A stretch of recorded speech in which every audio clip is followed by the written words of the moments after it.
still today, I don't know if he was trying to help me or exploit me.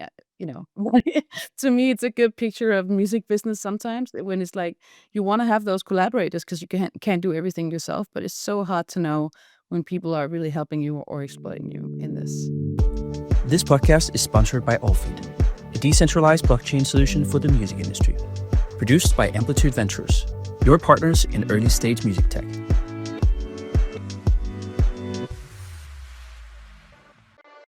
Anna Lidell is a longtime friend, fellow musician, and now founder of the direct-to-fan platform Sleeve. We talk about her journey from violin on the streets of Aarhus to fighting for artists' rights, and now building tech to change their financial future. If you care about music and making the creator economy actually work, this one's for you. Hey guys, and welcome back to the Sound Connections podcast. Today we have Anna in the studio. Welcome. Thanks. And I actually met you many years ago, and I don't know if I guess you do remember. I used to try to be a songwriter, and you were a producer, and we had a songwriting camp, and I guess it's close to 15 years ago, but here we are, both founders, and I'm very happy to interview you today. Um, Anna, for the people who don't know you, who are you and what do you do? Well, I'm a musician. I've been a musician for many years, like you just said. I have more than 20 releases, but also I did a Netflix Scam Italia series and also TV games, those kind of things. And then from that, I moved into advocacy. So I've been chair of the Danish Association for Songwriters and also chair of Coda, which is the Danish CMO. And then a year ago, I took the leap into starting Sleeve. And so I'm a founder of Sleeve now. You've had a really fascinating journey, and I've been following you for many years, and um, I think it's a really interesting entrance into being a founder. Like you basically have been on the creator side, on the artist side, and then at the highest level, on a national level of like the representation side. So you've seen a lot of angles of how the music industry works and what doesn't work. And I think that's a pretty good market research, I guess, to start a company. But could you maybe explain to people who's listening to the episode, what is Sleeve? Yeah, Sleeve is a direct to fan platform, so for music only. So musicians get to, I like to tell musicians that if you have this funnel where you have a cold audience and a lukewarm and a warm audience, there are places to get discovered, but once you want to retain your audience, you take them to Sleeve.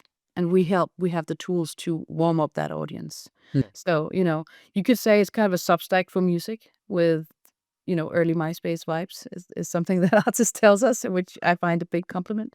Yeah. Um, yeah, that's a short version. And even though you're relatively early in the startup journey, you have had a lot of traction, and you already have a lot of like very successful artists on the platform that are engaging. So can you tell me a bit about what's happening on the platform right now? What are you seeing? Yeah, I mean, we've opened it up quietly here in Denmark from January, February, and then now we're opening up also globally, and we have more than 200 artists onboarded and 3,500 fans. And we've converted like around 150 to paying members so far. So we really like tested the thing and we've been iterating. You know this, you start thinking that is one solution. And then today it's very different from what we thought just a year ago.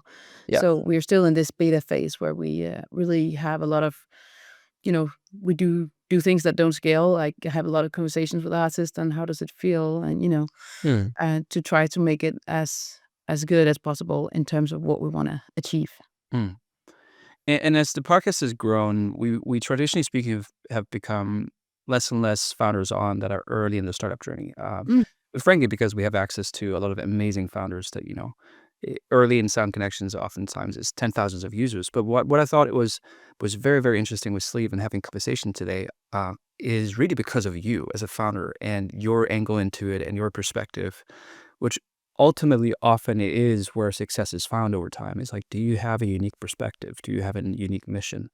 I would love to dissect that today. I don't know the full story. We've spoken a few times, and I've sort of followed you in the LinkedIn world, and whatever news media wrote about what you said, which I have always found very fascinating.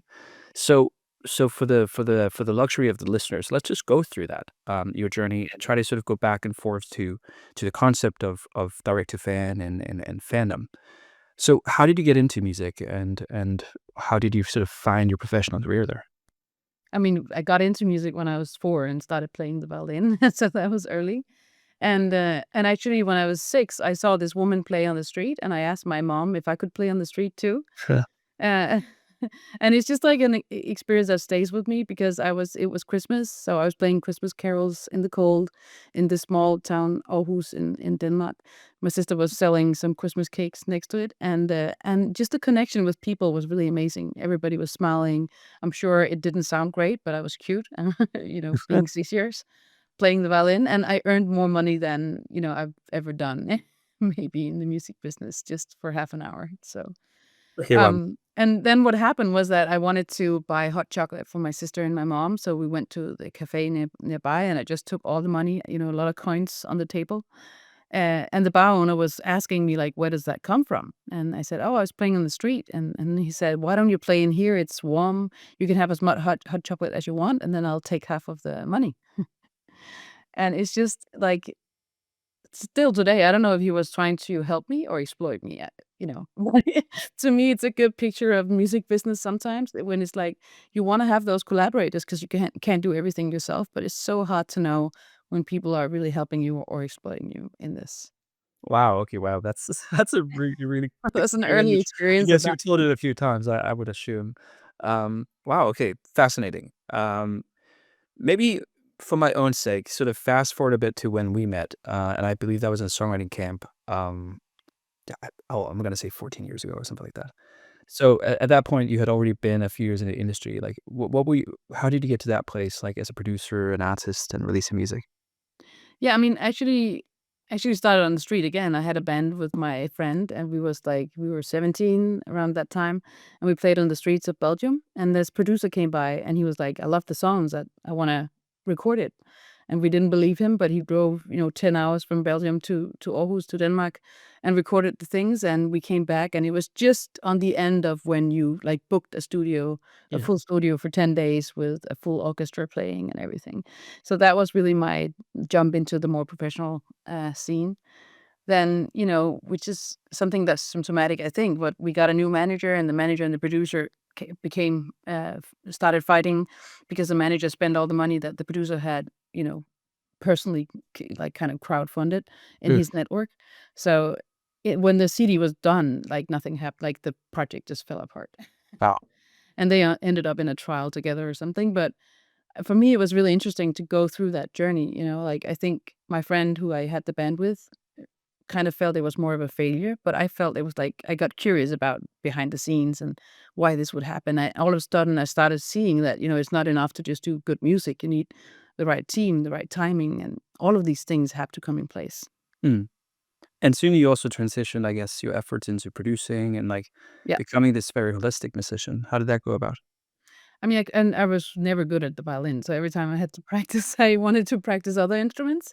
So, I had like a basement with the drums and a saxophone, piano, and all these things. So, for me, when I got the computer in my hands, I was like, "Oh, that's the orchestra that I've been missing," and it's a good thing that I can play a little bit of everything without being a genius in one instrument. Yeah, So that was really my entrance into the whole electronic scene. And I had yeah, an 8-bit band, which was a lot of fun and a lot of like underground thing. We had Nintendo's live on stage and stuff. So amazing. it just felt fun to use the computer because it's like limitless in terms of what sound you can make. Like, Mm. You jokingly said a few minutes ago that when you played the violin, that was perhaps the most you've ever made from music.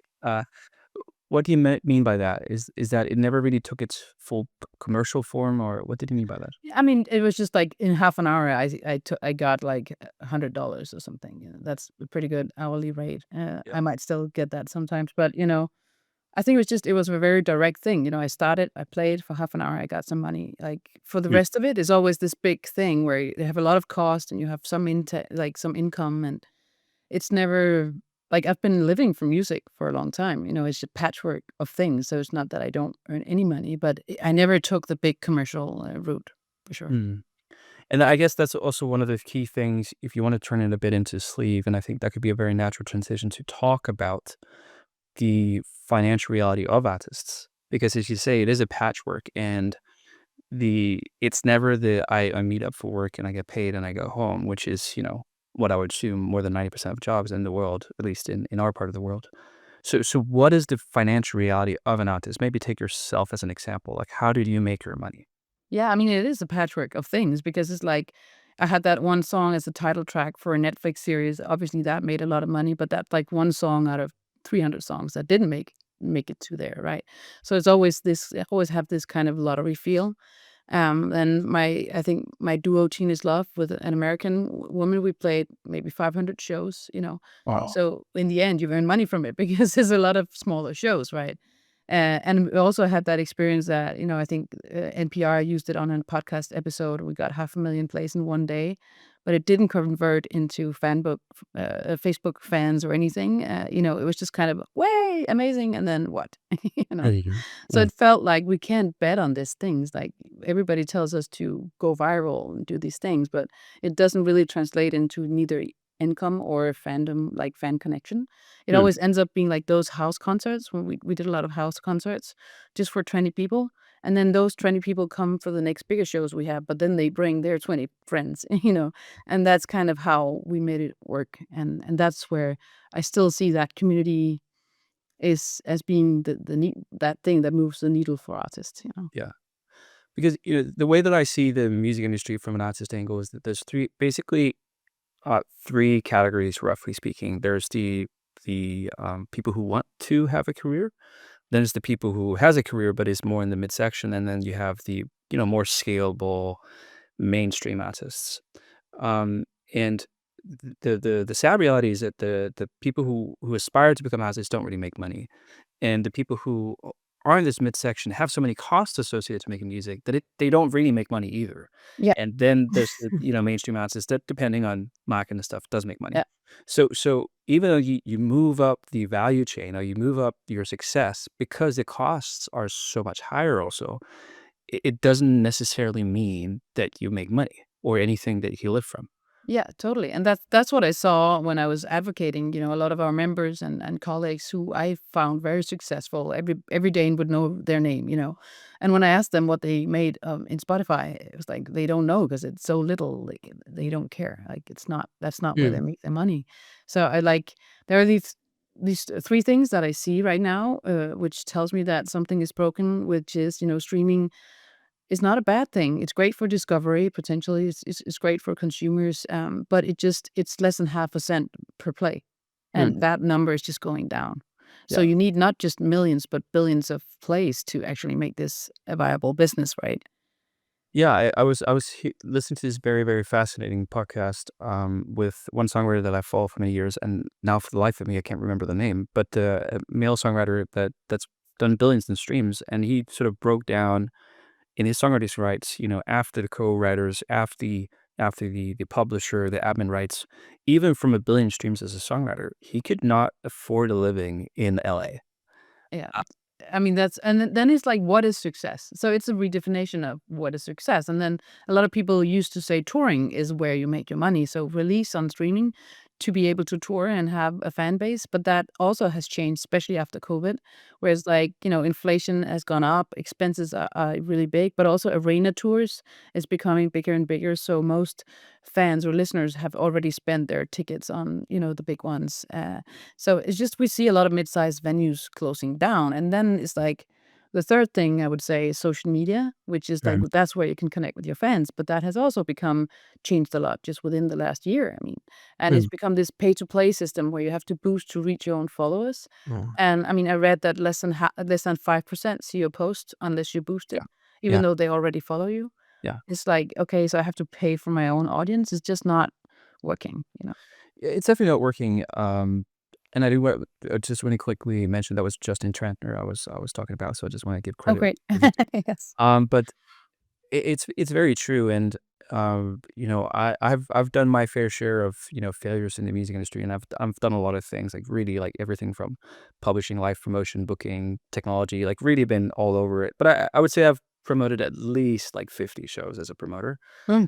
I think maybe 3 times I've made a profit after everyone got paid, Yeah. and I think some I've lost a lot. Like, it is so Yeah. incredibly hard for anyone to make money, on live music as well, and I have friends who've sold their promotion companies, and I hear about the numbers, like, it's really not that much. Like, the margins are so slim, and you just need to have one bad show to ruin the whole party. So Yeah. no one is really making money, unless you really get at scale, but then some other dynamics go into it. So one of the things that the music industry has really talked about the last couple of years, which is obviously also what you're focusing on, is monetizing that fandom. So the connection between the artist and fans that might already be existent to some form through social Mhm. media or other channels, but is not monetized properly. Yeah. And since there really is no viable way to make money unless you hit it really, really big, that seems to be theoretically one of the only ways that you repeatedly could potentially make money. So if you look at Sleeve and you look at that business model, try to dissect to me, what is it about monetization of fandom that makes a difference, and how would you go about doing that? Yeah, I mean, I think, what I hear from this kind of, I would call it mid-tier artist and lack of better names, is that they sell a lot of merch, for example, and they sell a lot of vinyls. And I read that last year, half of the people buying vinyls didn't have a vinyl player, Yeah. which is so telling to me. It's like, that's just because they want to support the band. They want to like have something physical to show I support this band, right? And it feels like it could be better. So Mm, like what is between the concerts, what is between the releases, and that's where sleep comes in. So the idea is you don't need a million streams, but if you have those hundreds of 1,000 people who really value your music and who matters, and you start catering to them, because that's the other thing. When I was advocating for songwriters rights, one of the questions was like, why would people pay for it if everything is free? And it's kind of a banal, realization, but I was like, "Oh, yes." So they put everything for free on Instagram. You can hear it with ads on Spotify, so it's basically also for free.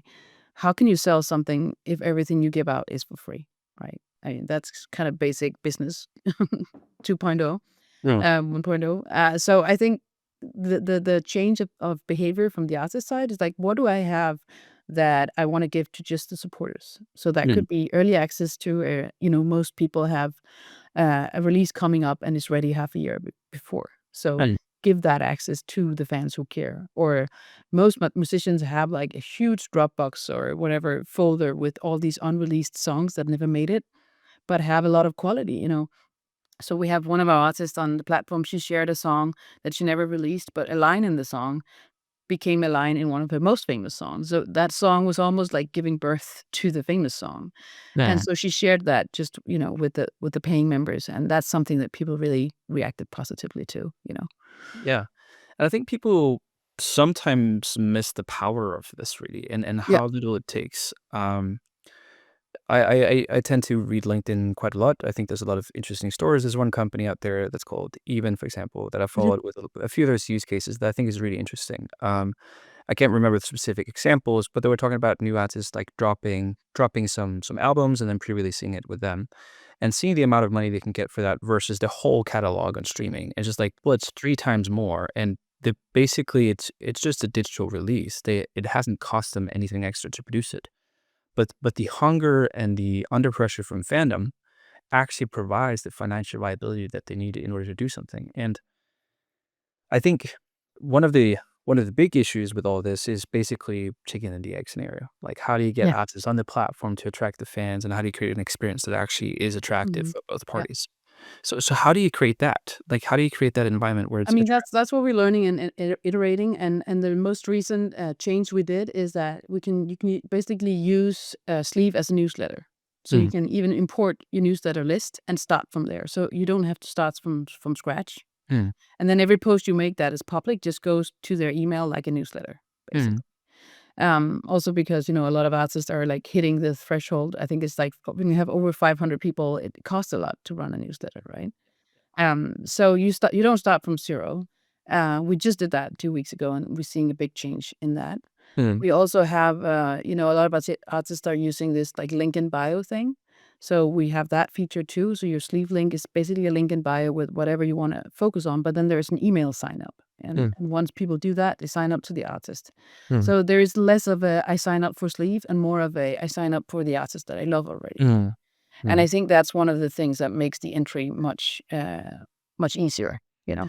Yeah, it's very clever, and it's also, like, a lot of the startups that I, meet in this space, like, that's the really difficult thing, is, like, how do you actually get users to use it, and vice versa, how to get artists to use it to attract artists, and this thing needs to be more than just, like, a cleverly marketed product, and I would assume this is also, a lot of the artists on your platform are national, but they're really, really interesting national artists with a big fandom. So I guess you would also have been using your previous career to sort of draw in a network to say, okay, this is something we do Yeah, together. I mean, we basically spend 0 money on marketing so far. Yeah. So we Yeah. like, we're still in that word of mouth organic thing, Mhm. beta.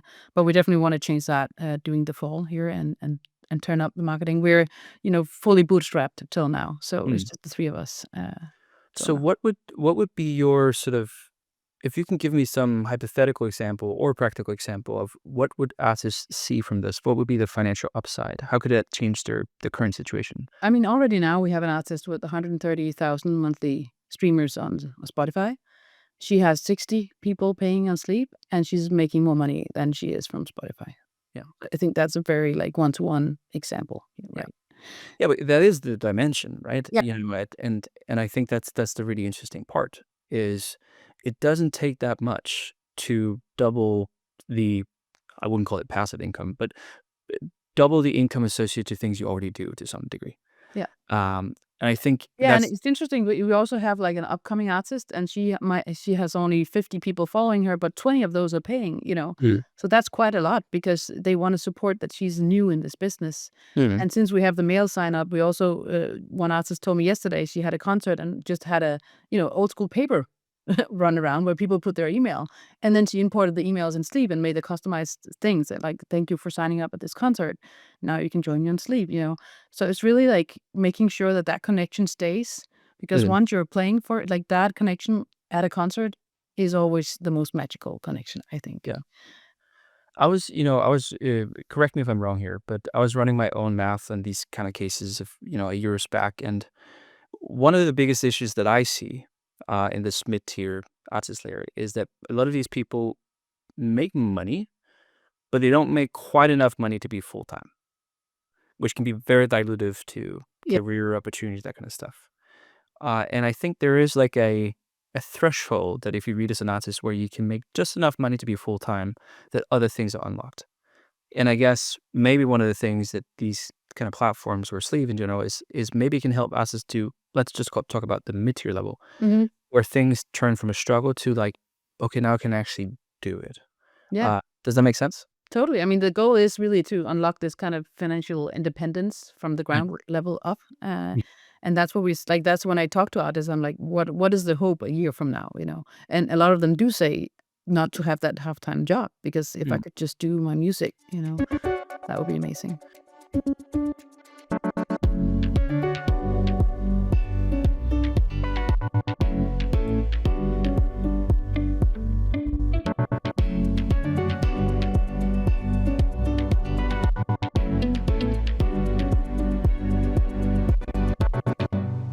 Yeah, I think it's a sad reality in general that you need to have a job in order to pay for another job. Yeah. Uh, Yes. That's a good way to put it. and I think there's a lot of great music, there's a lot of culture, there's a lot of experiences in life that can really benefit from that being a non-subsidized experience for artists that they can actually fully focus on their craft and their storytelling and deliver that. But what is, and this is maybe a hard question, but I think it's interesting. Why is music even important? Like, why is the thriving of artists important and them being able Yeah. to do something? I mean, for me, extremely. Of course, I'm biased, but also when I look at the landscape, it's like it's the thing that every people use every day. Is still music. It's still the thing that people identify with. Like there's so much identification in music, and I think especially now, a lot of people are telling me with this global landscape of political, what do you call it? You can call it political conflict. Yeah. Music is the thing that combines us, that put us together. Like, even like an artist from the States said, like, they only talk about music now because they Mm. had different political views in the family. Mm. So if they have to talk together, they basically just talk about music. So music have this thing that really, is more than language or any of these things. And if we don't make a space for that to survive, of course, we can always have a lot of great AI music running in the background, but it's just music is always where like a new generation found their voice or where you can mirror yourself in ways you don't necessarily understand. Mm. Yeah, and the again, the sad commentary to that is the value of the recipient from a cultural perspective. If you have this, like, really this nerfing music that people gather around, and then the financial reality associated to that for the creator is just so disproportionate. Yeah. Like, I have you would know many of these people, but I have so many friends who are so successful in the public view, Yeah. with their music, and they're struggling so badly financially, and sometimes it's because of deals, sometimes it's because of, lifestyle, but most of the times it's just like, it's just not viable, like, Yeah. the payment's just not viable, um, so one of the things that I love is that so many there's so many movements towards fandom, but what if you were to think, and maybe this is our question, why the Western world hasn't succeeded really at scale yet with monetizing fandom? Mhm. What would be the reason for Why? that? I think that there is attempt at doing this, and I know that is, you know, how to put it? I think you have to be with artists. Like the fact that the 200 artists we have on the platform now, I meet them regularly. I talk to them. You need to have that connection. If you build something with majors or labels or something, that's great. They have great insight, but they don't know how it is to be a musician on a very day to day basis. And so we have seen. I think Substack is a great example of someone who went in, made something for journalists that really changed the game, because they're like the ROI on just posting on Twitter didn't match up, right? So they Mhm, made Substack and it really works. And there are musicians on Substack too. It's just not made for music. And music is this specific category where you want to make sure one thing is like none of the other platforms have this called DRM, which is a little nerdy, which means that if you upload a song or a video, it can't be screen recorded or downloaded or anything. The yeah, only platform who does have that is actually OnlyFans, which in itself is interesting, I think.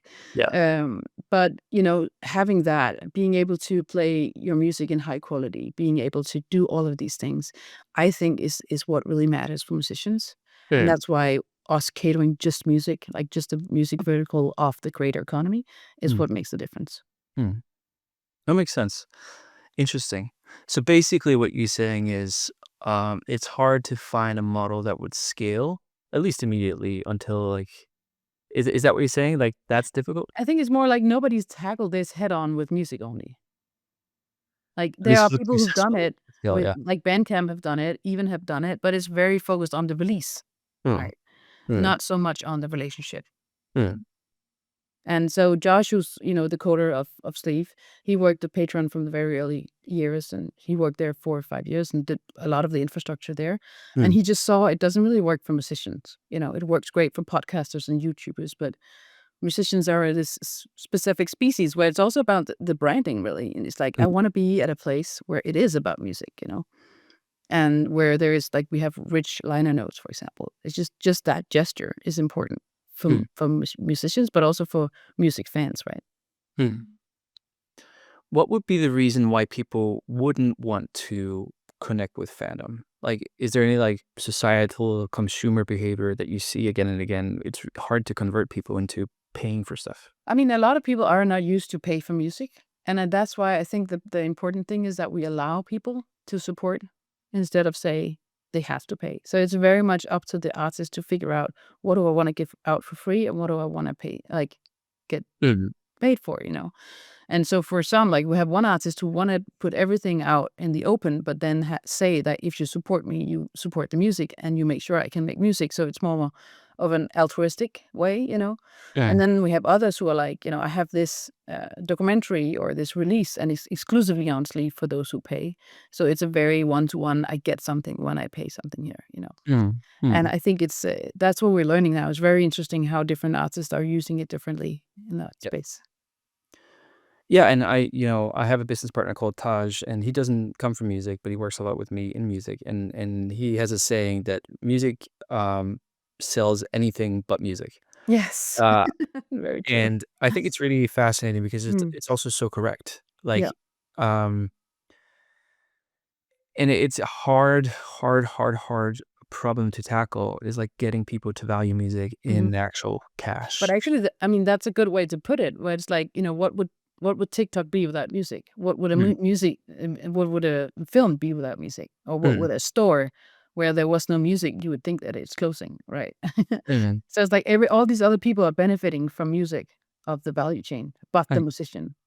And I think Sleeve is like that, the trying to take that back and give that control back to the artist and say, mm, I actually get to earn the money around the music, which is the difference. And I think also, I know that Spotify is trying to upscale, have like a Spotify Pro thing, but mm. like, I don't think fans want to pay more to Spotify, knowing that it's not going to go to their artist. I think knowing that more than 80% goes directly to the artist that I like, I think that's a differentiation. Yeah, and I can imagine. And obviously, the big question in anything in startup land is like, so how does that grow Yeah. big enough to have a good business? Because ultimately, I think there's a lot of businesses that's put out to the world with very capable founders, with very good products, really a product market fit artist founder relationship, but really struggles with the product market fit with audience and Mhm. and the finances behind it. And I think that's the biggest thing to unlock for these things to really have the breakthrough potential, really make a difference. Is like how do we make this attractive for people to pay and consistently pay? Yeah. And I think that's also why one of the reasons why these platforms have not succeeded at scale on this particular thing is that that's a really hard thing to crack. And I think it can be cracked. And I think, one of the ways that you described it as you basically said have a very, very focused relationship with artists to help them bring that in is one of the ways to do it. But I mean, but most also artists have that relationship already with their fans, so their yeah. fans would do whatever they say, right? And so we just have, and that's why the economic argument from our side to artists is so appealing that it's Mm, kind of a no-brainer to go on Sleeve and start using it, yeah. and then they bring their audience and their fans that they already Mm. have. So that's how we're gonna grow it, and of course also with referrals and other stuff. But If you were to, and this is just a hypothetical exercise, so just take it as that. But if you were to predict why Slave wouldn't succeed because of consumer behavior, what would be the things in people's mindset that wouldn't change over time? The negatives in how people look at music. oh, that's so hard to answer. I mean, maybe it would be that they've gotten so used to lean back listening that they don't care, Yeah. Mm, which I find hard to be true though, because it's like we also have, I mean, in food, we have a lot of fast food stores, but we also have very fine dining. I mean, there's just different people who have different needs. And I think thinking that something like streaming fits, is it like one size fits all? It's just a wrong premise from the beginning on. mm, So I think this is what we're seeing now. It's more of a differentiation. So there are listeners who will be fine just listening, even just listening on YouTube with ads, and not paying anything. But then there are those people who want more and who are craving that extra connection. mm. And the good thing is we don't need everybody. Like we're very aware No, of that. Just need the ones who care. I believe that to be very true. And I think one of the false perceptions, this is my own opinion about startups in the music industry, is that you need to scale the way that you see other tech products scale. Like in reality, music is a niche market, so you need to treat it as such. Mhm. So, but again, if we look to other industries, like niche markets can be very, very lucrative and Yeah. attractive and good, but you need to treat it as such. So, I think one of the things that I see founders do wrong a lot in this space is they like think about this platform entirely that can just scales with thousands of artists and I don't really believe that that will have success. Like, as let's just go back to how music currently works. So, currently in any national present major label, you usually say one or two artists earns back the investments of 10. That is how the whole music industry works, Mhm. basically. And oftentimes it's much, much less than that. But, and that's basically it. That's the metrics. You just need a few amount of artists being very, very present, doing very, very well, Mhm. and that will carry it. And that, of course, there will be ripple effects and small mange begge små, let me see på dansk. I don't know how to say that in English. Like Mm. that, a lot of small streams of Yeah. income and fandom will also happen, but at the end of the day, 80 to 90% of the revenue will come from the few players that does it really, really well. Yeah. I think that, I mean, like you say, it's a niche thing, but it's a global niche thing, which makes it really big. Yeah. And I Yeah. think there's very strong networks in that, also from artist to artist, you know? Mm. So, like, a lot of artists, when if they like this, why wouldn't they say it to their other artist friends, you know? And so there's a lot of networks that's also built on trust. Mm. And of course, that's a hard thing to measure, but that's definitely like right now what we hear a lot of artists. We just had an artist who had a thing taken down. She has a closed Facebook group of 5,000 fans, and she posted something that was taken down, you know? And it was like, how can I not control, like, why can I not control this? And so I think there is also some momentum right now around the fatigue of social media and the realization that you don't own your audience. Like, I just talked to another artist who have 500,000 Instagram users, and she's like, what if they leave Instagram? You know, I don't know where they are. So I Yeah. think there's a new, like, there's also something about timing in this, where it's like, on Sleeve, you see the emails of your followers, and you can take them with you to another platform if you want to, you know. Mm. But make sure the product is so good you don't wanna do that, but it gives you another level of control as an artist, which is very needed right now. Mm. No, I think that to be very true. Um, so how do you plan on taking this further? Like, what's your strategy? I mean, we like, now we feel good about the product, and we have, you know, the case stories that we needed to show that this really works. So we're actually running our first, race in this summer. Mm. So that's where we're at right now, yeah. And what are you gonna do with that money? We wanna scale it, so we need, like, another me reaching out to artists, but also another, coder, you know, like, right now, Josh is both developing and supporting, and he's doing really great, and people get an answer in the same day, so that's good. Yep. But once it, you know, takes off, obviously, we need more people on Yeah. board, so it's basically like GTM plan, but also developing the product. Mm. No, it's really interesting. And can you maybe comment on why you chose to be a founder? Like again, Yeah. you had a really interesting progression as a musician, songwriter, artist. Then in Denmark, you probably like the highest seats of music representation as you can have, and then going to a very interesting lifestyle, which is being a founder that I've been for many years. So why did you end up doing it?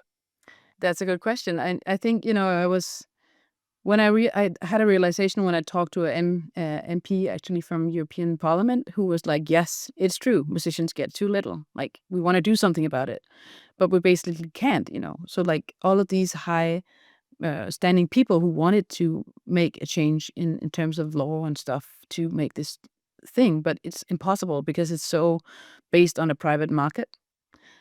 So I just kind of reached the limit of what we could do with lobbyism in my Mm, point of view.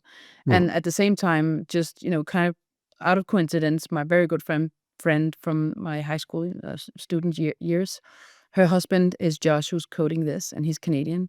They met in Silicon Valley, and he moved over here and had kids, and so we were spending a lot of time, you know, with the kids, and he was just kind of provoking me, saying, you keep complaining about this, you know, about the music business being broken, but what would you build if I said I could build it? What would it be?" And that question was just such an interesting, as someone who's been, you know, out there yelling, it's such a constructive way of turning it around and a very difficult question. And then we came closer to an answer, and he was like, if we want to be serious, we want to bring one more in. And that's when Jared came in, and he's the UX designer. But both Jared and Josh is also great musicians. So we just, all the three of us talked, and we were like, oh, there's something here where it's like, it's not Patreon, it's not Spotify, it's not Substack, it's not social media, but it's not a newsletter, but it's somehow, you know, a mix of these things that you need as a musician to be able to convert these, you know, fans who care. mm. And was that compelling enough that you just needed to do something about it, or what pushed you over the I edge? mean, we had half a year of just testing it and talking about it, and then we started building, and people told me, "This is gonna take years, to build something like this." But I think, like Jared says, Josh is like one of these things where you can have a 20 coders or just Josh. Like he's worked at Twitter 15 years ago and Airbnb when it was like 50 people. So he really knows his thing. And I just saw this is moving quickly. And I was trying to be also the chairing stuff. And it was just there wasn't enough hours in the day. But also I was afraid of some, conflict of interest or something where I felt like it just felt more clean to rip the band-aid up and just quit all of the other things and leap into this and take a loan and see what happens. Right. Amazing. Well, Yeah. I think that is the founder journey that needs to be taken, and I've done myself for many years, and I've been able, wanted to quit for many years, but obviously I can't just because I'm who I am. Um, but the reality is that sometimes you need the expertise in order to build something beautiful. Uh, but which also means you need to leave the good in order Yeah. to pursue the unknown. How's your family reacted to that? Your partner? Oh, very supportive. That's great. I mean, my girlfriend is an actor also, so, I think we're both like She knows we don't have to earn a lot of money. Things there are ups and downs, and yeah, it means a lot to have that support from home, yeah, especially when you have small kids and stuff. yeah. Yeah. Well, I applaud it, and I think I have so much respect for you and your journey and how you're doing this, and I'm really interested to see how consumers adopt and adapt over the next few years as a reaction to technology, as a Sure. reaction to cultural shifts, and everyone knows what the fuck is going on in the world right now. I probably need to bleep that out for not being censored, but um, the world is interesting to say the least right now, It is, yeah. and I think that these um, let's call it communities without maybe a lack of a better word, um, are going to be a lot of I don't want to say refuge, but things that people need that they do want to spend their money on. Yes. Yeah. Um, and I think that really speaks for why the time might be right in the Western society to pursue things like this. Because generally speaking, I can't speak for all. Like it's been a comfortable life in the West for Yeah. many years, Mhm. and it's hard to change mentalities about these things, given the history of music, when that's going on. Mm. But when things are disrupted, technology, wars, politics, unrest, I think it forces people to relook at certain consumer behaviors and Yeah, make and be active more choices. active, like almost activistic in their consumer behavior, right? Yeah. Yeah. And I feel it myself. Like, I no longer use social media at all. And that has not been a conscious choice but I think as basically my story is like I've been following very closely AI for 2.5 years, and I did my first like ML machine learning project like 6 years ago. So I've been quite aware. And I think subconsciously, whenever AI materials started flooding Instagram and whatever, I just backed out really. Like, and it wasn't an active choice. Just like, okay, it's already diluted enough. I don't feel like I'm connecting with the people I'm connected with. Yeah. And now I'm flooded with things that really has nothing to do with me. And I just signed off of that. Um, and I think that's what is happening at large. But we still have the need for why we were attracted to social media in the first place, which is to some degree connectivity or to some degree exposure to things that we're interested in. And these type of alternatives, I believe, are really interesting in the time we are in right now. If that makes sense. Well, yes, it does, and that's I think the same, and I see the same already now. Like a lot of artists say that this is a safe space. They don't get hate. Like a lot of artists get daily hate messages. It's pretty crazy, but they Yeah. do. And so, like to be in a space where people have chosen them and they know that they already like the music, it's such a different feel from having to like. Also, somebody said I used to edit my videos 20 times because I know the whole business is looking, like there's this thing that you have to be perfect. But in Sleeve, it's like people already know me and my music. So I just did a one shot and I was actually satisfied with it. And And so I think there is this, fatigue from both the artist but also the consumer side, where it's like, I want something real now. It's been enough of the algorithmic change in a way. I just want Mm. something like an artist put a PDF with chords for a song, like, and she said that would have never gone anywhere on Instagram, but people really liked it. And then they Mm. asked, "Could you make a video of how you play it?" And she Um, sat in the kitchen and, just played the chords for a song and described how she would play it. And it's something like stuff like that. I just really love it when that happens. we want something real now. We do.